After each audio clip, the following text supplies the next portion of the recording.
I'm Elias, happy to be here.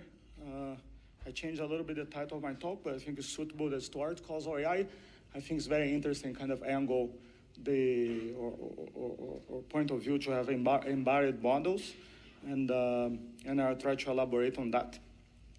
Most of my talk is in my forthcoming book, that is, the draft is available in this website, causalaibook.net.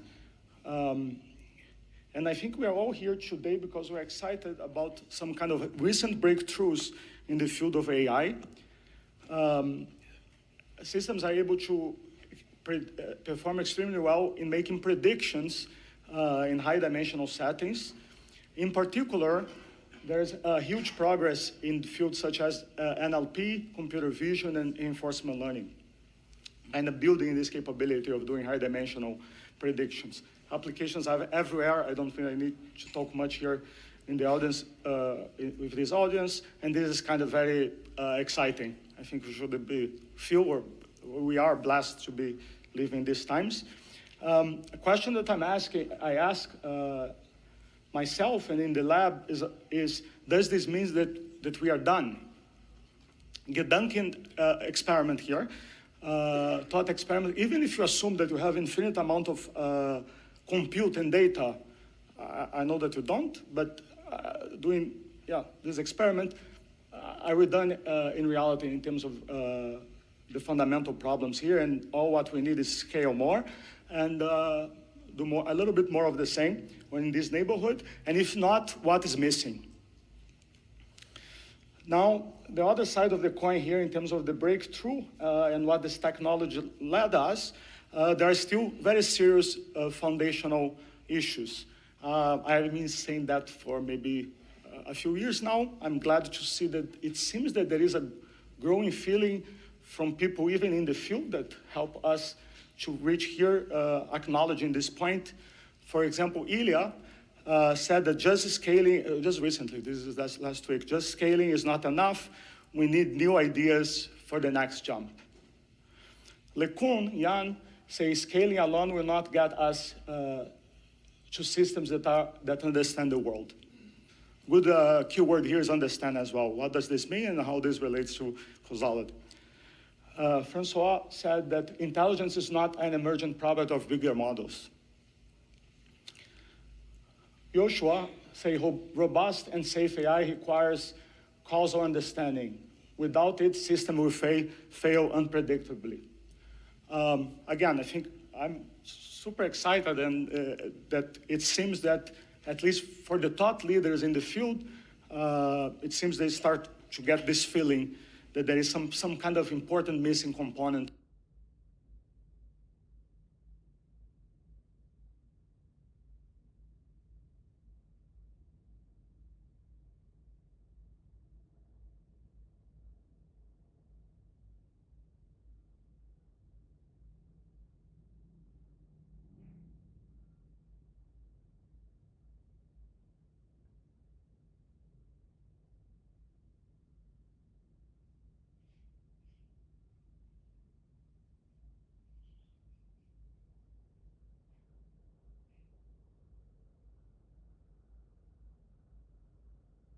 To the puzzle. And I will elaborate a little bit more. We're not completely lost in terms of what is missing and maybe a solution. We don't have all of them, breaking news here or to be upfront, but I think we have ways of thinking about that at least, and some kind of robust theory or language to think about that. And here are a few kind of challenges for the current AI. They suffer from lack of understanding, the keyword there that was mentioned, and ability to articulating explanations. I would defer making paper reviews here or field reviews in terms of the literature of explainability, but I think we don't have this capability at the moment. Potentially, they suffer from unfair and unethical decision-making. Potentially, also, you don't need maybe a PhD in AI to see that the data in reality is a picture of the current reality that we are sampling from. Breaking news as a human, reality is kind of messed up in a way. They have many problems. And if you're sampling from this reality, these problems are in the data. This is skewness or the biases or the things is in the data. Then if you're training a model that is, there's a pattern recognition model in high dimensional pattern recognition, what do you think that the model will be learning? The model is in some way trying to learn or replicate something that is in the data that is just a mirror of what is in the world. Which usually I'm teaching, if I'm teaching AI or ML, non-causal course, or I'd say that this is a punch in the face of the paradigm when I put this hat, because there is a belief that data is everything, give him more data, and eventually things will be okay. And this observation here shows that this is not the case. Maybe you're trying to move to a better world, counterfactual world that doesn't even exist yet. And then you need some type of language to be able to articulate that. And I could elaborate. We spend a good amount of time on that. Oops. They are very data inefficient, right? We need a kind of billion interactions to learn something that maybe an infant or something you learn very quickly. Nothing against, I'm excited about results that we have in terms of being sample efficient, but they are kind of neat and amazing in their ways, given they appreciate the mathematics, but the question is like, it's just a signal for us that there is something wrong in the data structure and what we are trying to fit something that doesn't really fit, and then we are kind of trying to hammer our way out of it. Then doesn't it exist some kind of more natural parameterization that maybe is more aligned in terms of English word here, it's kind of more related to the real world that is simpler in a sense, that doesn't require us to dance so much or to try to use our hammer in this way. They're very non-robust. Generalizability is very poor, right? These systems break very easily. I think I don't need to tell the robotics or the people who use that. Yeah, I think this audience acknowledges this one. And they also lack controllability. You kind of train this billions of dimension space, and then we can go there inside this space and then try to change something, and then you end up doing kind of splash, right? It's very hard to go surgically in the space and trying to change one thing to bring about the change that we want. We end up changing multiple things. I also try to give an example. Those are kind of thorny problems, long-standing. It didn't appear here only because of these models. We're carrying over that from decades. It's just amplified it on a very crazy scale, given the scale of the models. And it's scary in the ways, in the sense of also the scale of penetration, right? In the scale of use of these systems by society. It's no longer, maybe in the NeurIPS when I started my PhD, there's, I don't know, much less people carrying or using what we're trying to do. Now, and that's good. We have a little bit more to start moving from there. But question also that I ask myself is like, do these problems have anything in common, or just have a bag of different types of problems there? And now EB here, I believe that they do have something in common. At the core of these challenges is the absence of a robust causal understanding. They are never, I haven't seen it, you can send me the paper, any paper or any work that the systems are truly trying to optimize or trying to go towards understanding the world in a causal way. Now, given that we're a scientific conference as well, we would like to get this label science, right? We'd like to move towards a science of AI. And here is an idea, why not to try to model the agent-environment relationship through causal language? Then we have our cartoon here, that we have the world, and we have the agent, maybe embodied. And then the agent sees the world, and the agent acts in the world. And this is kind of following recipe. I like to trace it back more than 70 years ago, 75 maybe, to Turing himself, that he told that what we want is to build is a machine that can learn from experience. then I usually say Turing was right, as he almost always was, and like he's our hero here. But the idea of the experience is very underspecified. The whole Turing, the whole idea of the Turing that is remarkable, that is past, was under first the avoidance of having to try to define intelligence, and under the idea that if you can kind of BS, if you can kind of mimic or pretend that you are this entity that you feel that is intelligence, things will be able to kind of generate intelligence. We didn't expect that the idea that we can kind of disentangle someone that is able to BS is different than someone that is intelligence or acquired this intelligence skill. And I see that about when I'm interacting with the systems, everything that I don't understand about the world that is, I understand very little about the world, very specific topics. All topics that I don't understand about, if I chat with the models, it's amazing. I think, wow, I'm learning, I almost want to love it, right? It's so coherent and so compelling, then it's almost like you want to hug the system in a way.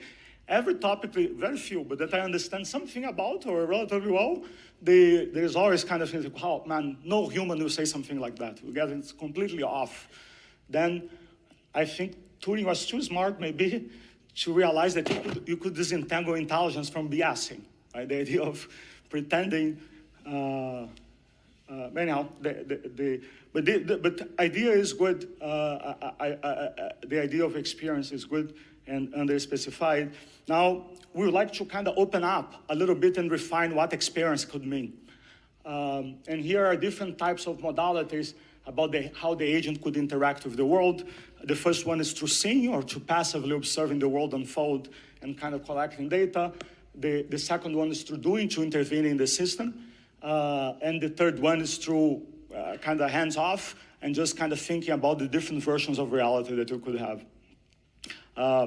Then in some way we like to unpack the idea of what is experience. There are different types of experiences that the agent could face or experience. Now, it turns out that these different types of experience is tightly related to a structure, a mathematical structure that you have in causality, have been studied for some time now, that is called the PCH, the pro-causal hierarchy. There's a hierarchy of languages related to each of these types of experiences. Then here's the headline, I guess, that is like not all experiences created equal. Then I would like to elaborate a little bit more about these different languages.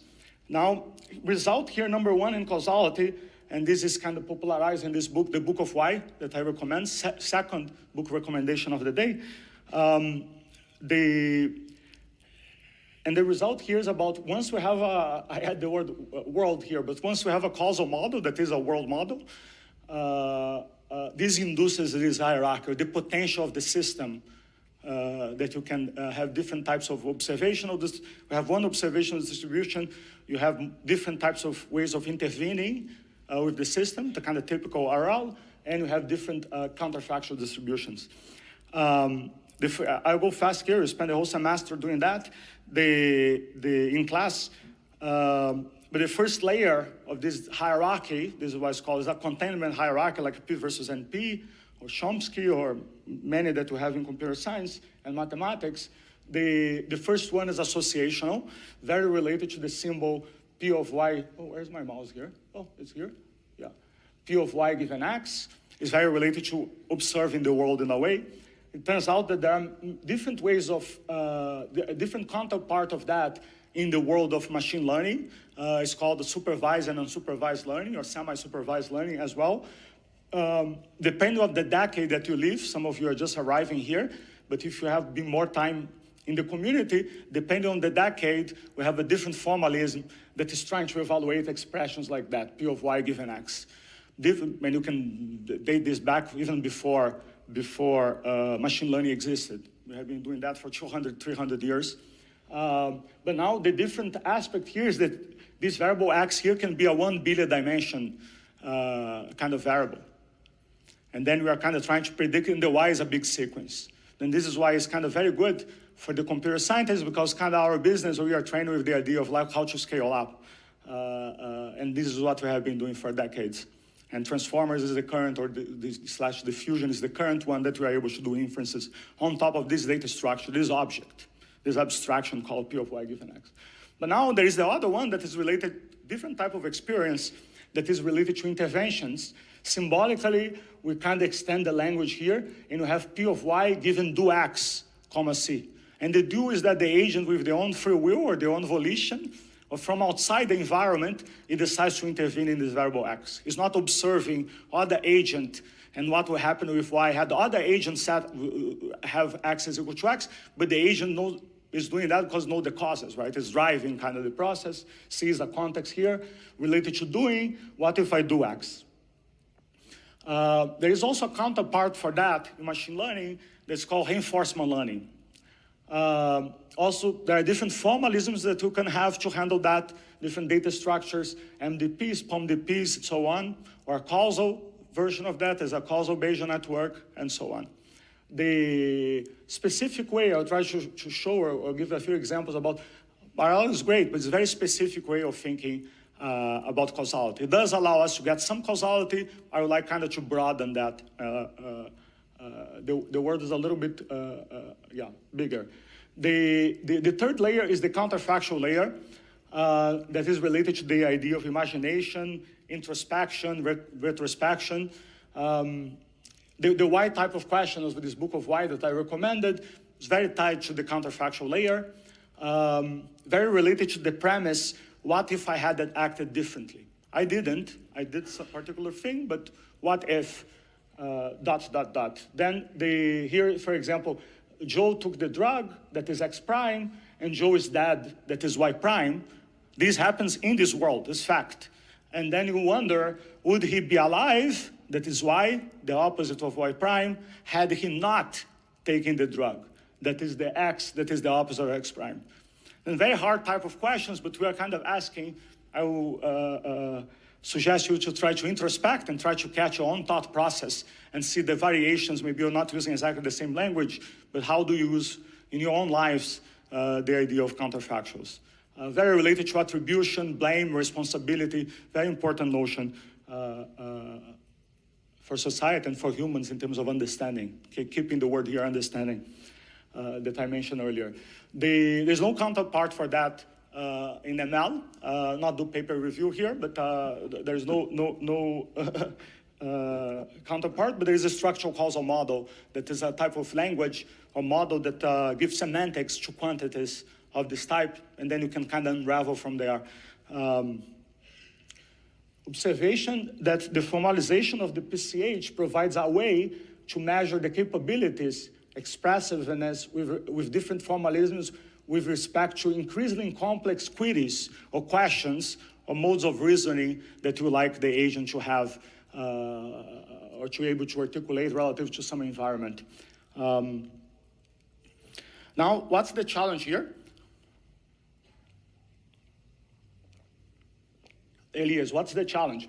If it's true that a structural causal model, a world model, induces all these probability distributions, then why the problem is not trivial in a way? And here is a cartoon here, why it is not trivial.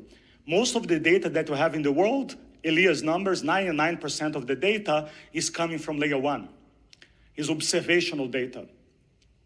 And most of the queries or the interesting queries or questions that you can ask about the world lives in layer 2 and layer 3. Then you have a fundamental mismatch here that you are sampling from a distribution, let's call layer 1 distribution P, and you're trying to make a statement about another probability distribution P prime attached to the other layers. How the world would be had we done ... And we didn't collect data from this world. Then there is an intrinsic methodological here problem or struggle about how to connect these different worlds. Again, data is from layer 1, then is about how you observe the world, most of it. And the question is, most of the inference are about causal effects, the effects of policies, treatments, decisions, and so on. This is about layer 2, same picture for layer 3. Now, question that kind of started the field, maybe 25 years ago plus, is like how to use the data collected from observations from layer 1 to answer questions about interventions that is layer 2. How to then send the field that tries to answer that is called causal inference. Now I would like to put kind of modern dressing here to the same question. That is the idea, everyone is using the word world models. I'm not the most excited at the moment because it loses meaning when people use it in so casual, not so causal, but very casual way. Everything is world model as well now. But challenge here from a kind of hopefully more mature causal perspective about what is a world model. I don't like the name also causal world model, because a causal model is a world model. It's not a model, it's a model about what? And a world model that is not causal is which kind of, what are you saying in reality? It doesn't parse for me, but I digress. But then you have some kind of unobserved world there that exists. There is this underlying collection of causal mechanisms and border conditions, M star, that is called causal model M star. We don't observe that either. Just results from the previous slide that it does induce or has the potential to induce these different probabilities or different kinds of experiences. The first one is about observations. The agent just passively there observing, that's red. Intervention, that is the yellow. And counterfactuals that are green. There's one observational, agent dependent. Each agent has his own kind of point of view. And then you have multiple intervention distributions and multiple counterfactual worlds that could exist. Now it comes, we don't observe these different realities. The yellow and green you don't observe, but you observe the current world that is factual observational distribution. Now it comes humans here, us, and you are trying to learn a model in the right, let's call a neural model, a transformer, M hat. This M hat is a bunch of functions. You can also add probability distribution there, it's already there depending on the form of transformers. Or then there's something that could look like a collection of functions and probability distributions, great. Which means that in principle, it has the potential of generating different types of distributions or experiences, if you wish. Now what we'll do, what means training? Training means that we'll get the data that you have that is from the left side that is red, and then we start kind of training. You go to the cluster, many GPUs, you go there, you spend 1 week, 1 month, sometimes 2, you dance, you jump, you pray, and eventually the guy on the right side is able to match or kind of mimic the distribution on the left. That is the one from the data. Then that's great, and you say success. Great, we are great. Amazing. But now the questions about what does this paradigm or this model M hat, the M hat that is trained through this idea, tell us about the yellow that we haven't observed? I call this a fundamental problem, and the question here just slightly more explicitly, under what conditions inferences in the M hat that is in the right side are valid? When do they recover the distributions induced by the true model M star that is in the left? Of course, we can ask the same question related to layer 3. And the same cartoon holds if you, common question that I get, if you observe part of the yellow distribution in the left. Because people come and say, Elias, I have a system, it's reinforcement learning, it's collecting some data, which is experimental in principle. Then I have a piece of the yellow distributions there. Then what you do, exactly the same cartoon. Now you still have the challenge about everyone else that you couldn't intervene in the world, that it is the rule, by the way, even though in artificial environments, you can make the Mario Bros to jump through the cliff half a dozen times, get a very low reward, and say, oh, I will not jump again. Or I'll shoot my friend many times, seems a bad idea, get low score, I'll not do again. In the real world, we cannot do that, right? In other words, in the real world, the key assumption here that made most of our systems work and generate very beautiful results, empirical, are that you have abundant amount of interventions, which in the cartoon here, it means that you can collect essentially whatever you want in terms of the yellow in the left side. Now, in the real world, you get very little fragments of the yellow. We should leverage that 100%, but challenge remains the same, right? How do I make statements about the other parts of the yellow and even about the green type of distributions? Then that's the picture. Now I would like to say, what is Causal AI, or what is our goal in Causal AI? Our goal is to develop more general types of AI endowed with the following capabilities. They have the capability of doing causal and counterfactual generation. They have some kind of causal understanding of the world, and they are able to articulate explanations. They have more efficient and precise, more surgical type decision making. They are also more generalizable and robust. And they're able to act as a science, right? Gopnik, like a baby as a scientist, do experiments in the world and eventually learn some things about the world and discover. Then each part here, there's each of these kind of tasks or capability that you expect is a different part of the book. There's a few hundred pages written about each one of them, because I think they're important. Cannot make a claim here that they are sufficient for the most type of intelligence that you like, but I'm sure that they are necessary. And I don't think that, I think you should make some progress here. Now, I'll just get some examples based on the time that I have. About some of these problems. I'll start with the counterfactual and generation. Seems to be a topic of interest. So you start with cartoon. A cartoon that you have some kind of amnest, and then you have the digits, that is D, and the color, that is C, and there is some kind of correlation between that is shown here. Like the zeros are distributed around the red. It's very red-ish. There is very few zeros that are blue. The 5 is like cyan, distribution around there, and so on. Now it's shown in the bottom. And then those are kind of example of digits that you have that are found in nature, in the wild. The agent can perceive that. Now if you want to do generation, maybe you can say, I would like to sample from this, there's the C and the D, that is something in the world, and then you take a picture, and you get this image I, 100 by 100, let's say. And the task here then becomes, how can you sample from the distribution P of I given D is equal to 0? We're doing some kind of filtering, and we would like to get the natural, in words here, is the natural zeros, and or things that looks like what I can see in the real world, in the current world. And we get things like that, because zeros are usually, I didn't say something important, sorry. The correlation, where's my mouse? 1 second. I cannot see it. Is it there? Yeah, I don't know. Yeah, I don't know where's the mouse, but there is a bidirected dash arrow between D and C there. What this means here, the semantics about there is some kind of latent variable there, U, that is both generating the digit and generating the C. That there is some kind of common cause that is generating the correlation between D and C, the digit and the color, which is shown in the bottom, the concrete instantiation. Now, if you ask to sample from distribution, this is kind of what we get, that in reality, zeros tend to be red. But now, if you ask for the layer 2 distribution, the do distribution, you ask, what I want to sample from the distribution P of I given do D is equal to 0. Now, do D equal to 0, it means I'm from outside as the agent intervening in the digit D, and I'm kind of cutting the U variable that is hidden there, that generates the correlation, is no longer active, because I'm the agent, and I went there and set the digit to 0.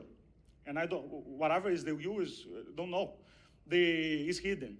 Then you get kind of zeros from all colors, right? Because kind of averaging over the space of C for any C that is there. This is a layer 2 type of quantity. This doesn't happen, do you see? From the red distribution of zeros, you cannot get that in principle. It's a completely different distribution. What about the counterfactual? Example of a counterfactual here.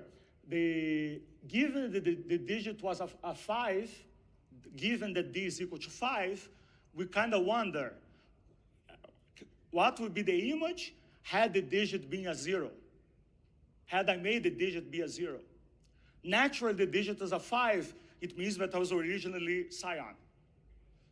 Then because the U that generated 5 is the U that generates cyan, right? U is there, get a value, generate C and generate D.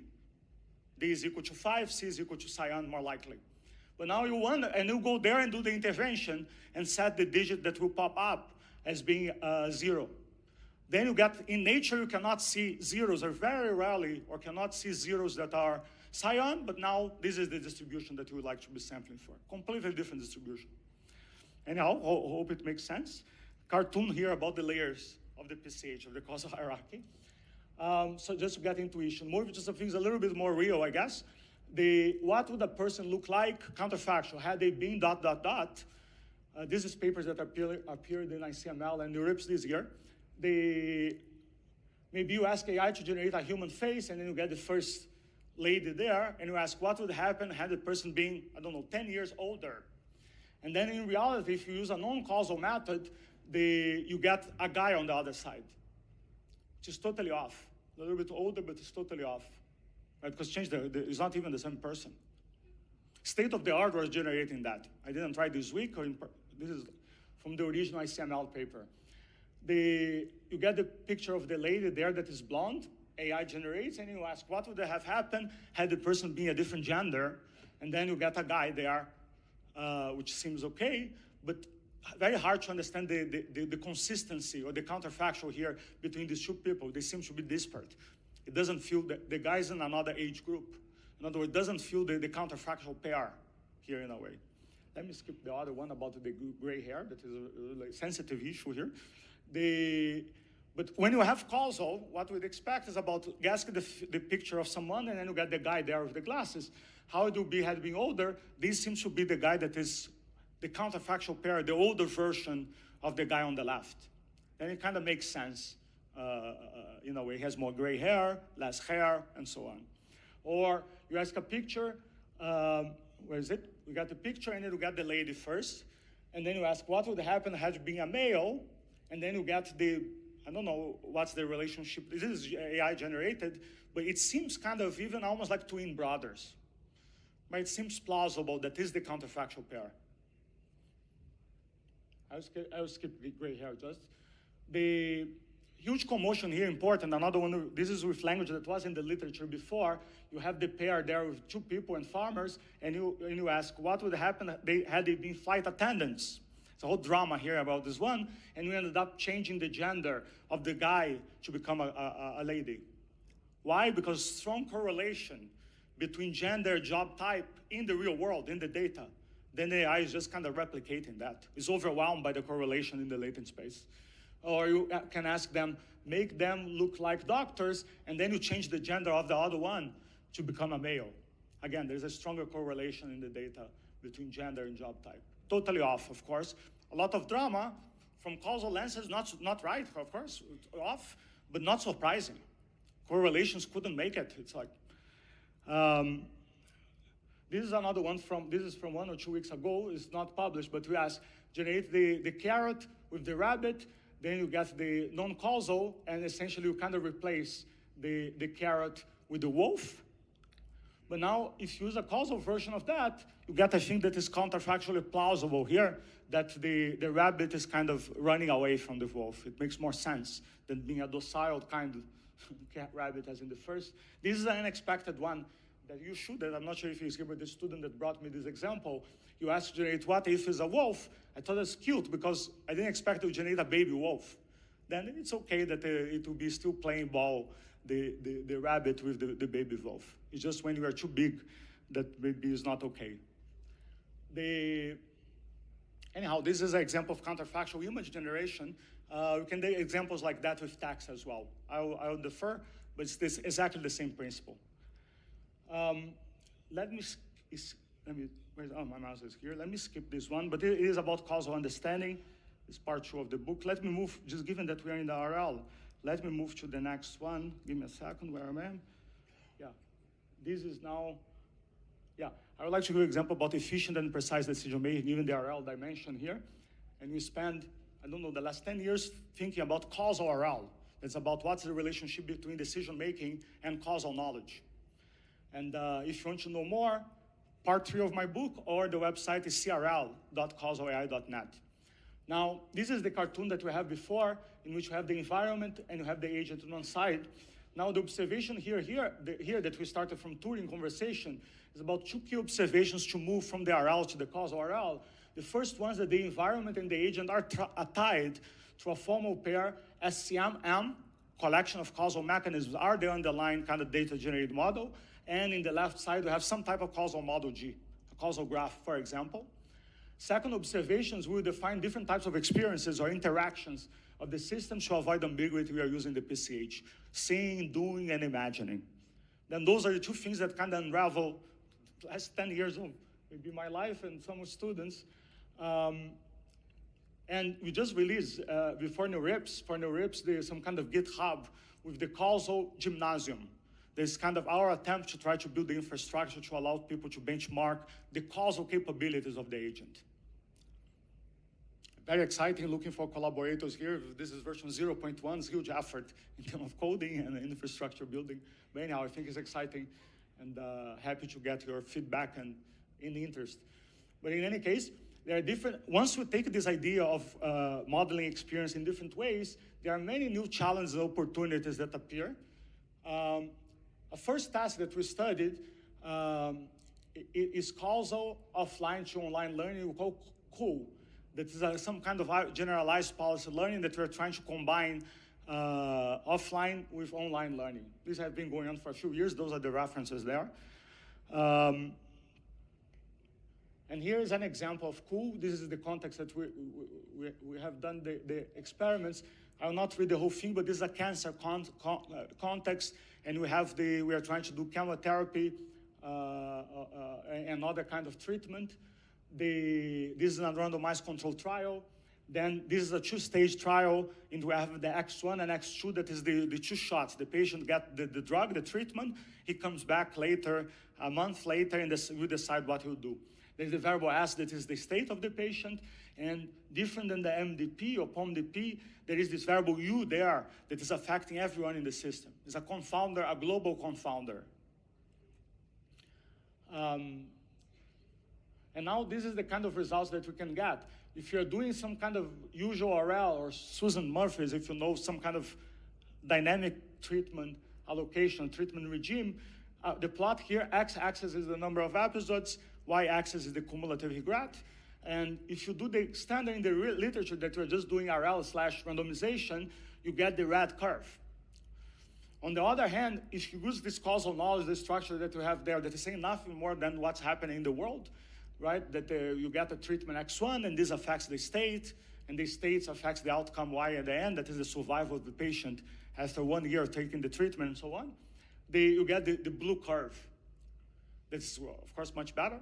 And but great, it's already a huge improvement related to the red, just using basic causality and some type of some learning theory, not crazy. The interesting one here is you can prove results like that formally. Interesting one to me is the green one. That is the one, if you have observational data, now you can pretty quickly, the problem becomes super easy, right? Even though observation, layer 1 is different than layer 2, if you use observation naively, I'm not showing here, this will slow down or even harm the convergence, hinder the convergence. But if you use the observational data properly, the problem becomes easier. We don't even need to do experimentation. I don't even have the scale here. The zoom is not enough. And the speed up is huge. Then I think is a good one. Another task, when and where to intervene. Usually, if I put my RL hat, and I have all these degrees of freedom where I should intervene, variable X1, X2, X100, I'll try to intervene in all of them. 0, 0, 0, 0, 0, 1, all the combinations to see what will be leading to the highest outcome. But sometimes, and this is the line of work that I'm not talking much, but sometimes I can just go to the variable X2 and X27 and leave the other 98 degrees of freedom there, not touch, just let it naturally vary, and these will lead to the highest outcome. Then this was a kind of mind-blowing, at least for me, result that was in NeurIPS 18. We kind of carry over. There's many ways of generalizing that, but the question about when should we intervene, when intervene, yes or no, maybe no, then never, or when, then if it's when, where should we touch the system, should do the intervention to bring about the change. It's not all the variables as we previously believed. Another kind of task is related to layer 3 that we also learned. It's called counterfactual decision making. That I would just say that is very related to the idea of free will.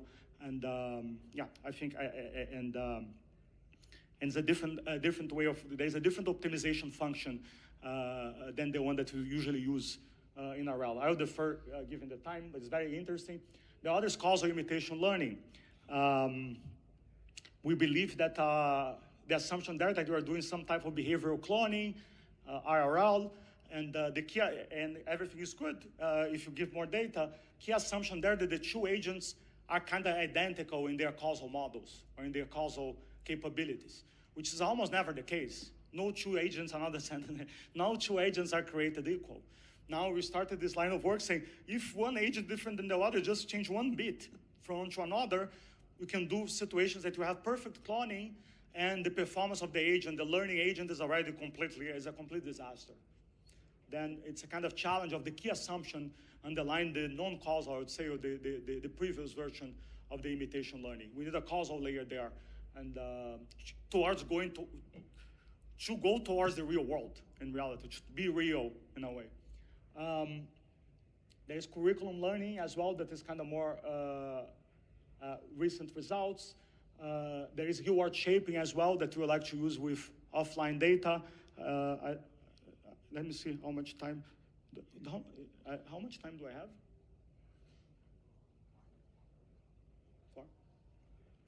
4. Reward shaping. This is just an example, cartoon here for class, but this is in the simulator too. That a robot is in a maze, and the walls are made of lava, which is highly lethal. Important here, the agent's movements are affected by the wind that is indicated by these symbols, the circle and the arrows, but the agent doesn't see it. And the question is, how can the agent escape the maze without getting hurt? And we are trying to generate this bread of crumbs, right? The reward in a way that, assuming that there is this systematic source of bias, that is the wind that makes the agent, the sensor related to wind, I guess, is damaged.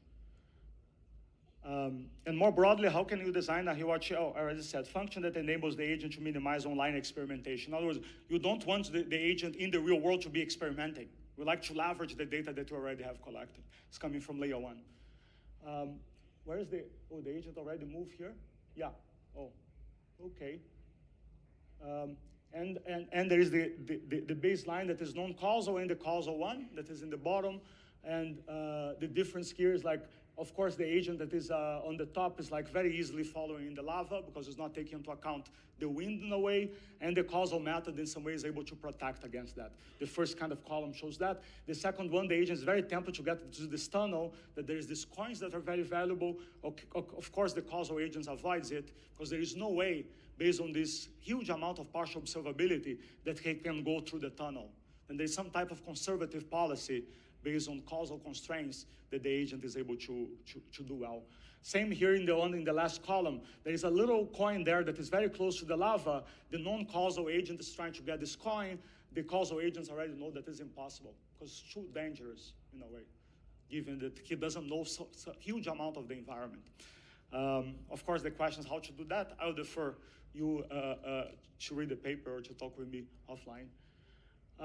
This is one task. Another one that's kind of very exciting that is about everything that I'm saying here is single agent. Now, very recent, maybe 2 years ago or 1 year ago, 2 years maybe, we start seeing strategic settings in which we have multiple players. And there's a kind of version of game theory that is based on causality.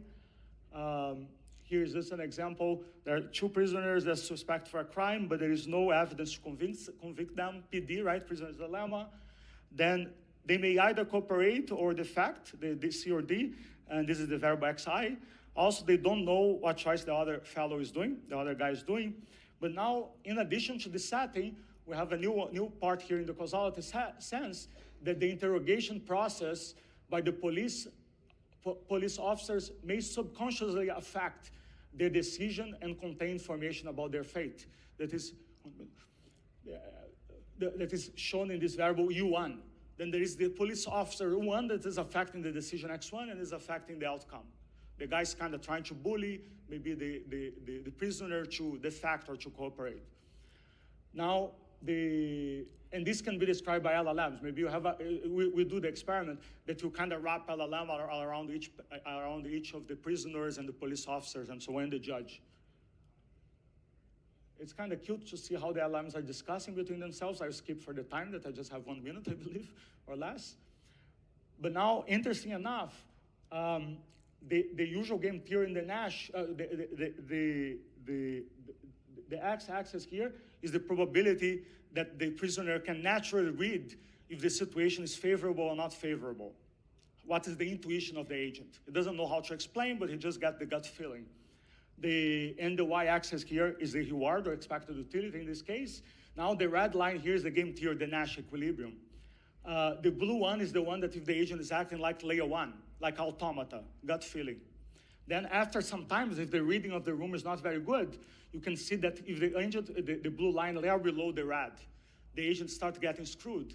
Then it may make sense to use the game theory in the settings, but then you have the green one here that is layer 3, that is the counterfactual.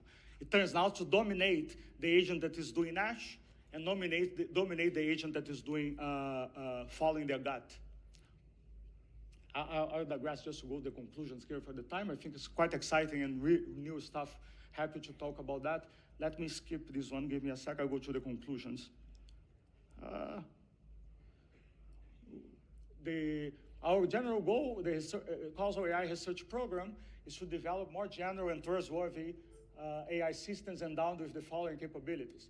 They have the capability of doing causal and counterfactual generation, having some kind of causal understanding of the system and the ability of articulating explanations, being more efficient and precise in terms of their decision making, being more generalizable and robust when you have the changing condition and moving across environments, and they do some kind of model learning or world learning and discovery. Again, this is in the book. Happy to get your feedback. Also check the llmobservatory.org. I didn't have the time, but there's a different thread here related to benchmarking LLMs. There's an orthogonal dimension to most. We can kind of combine them, but all the problems here are still in the current system. Thank you. Also the NSF, DARPA, and so the people that support in the lab. And the students that are doing the work. I'm just presenting here, and the collaborators. Thank you.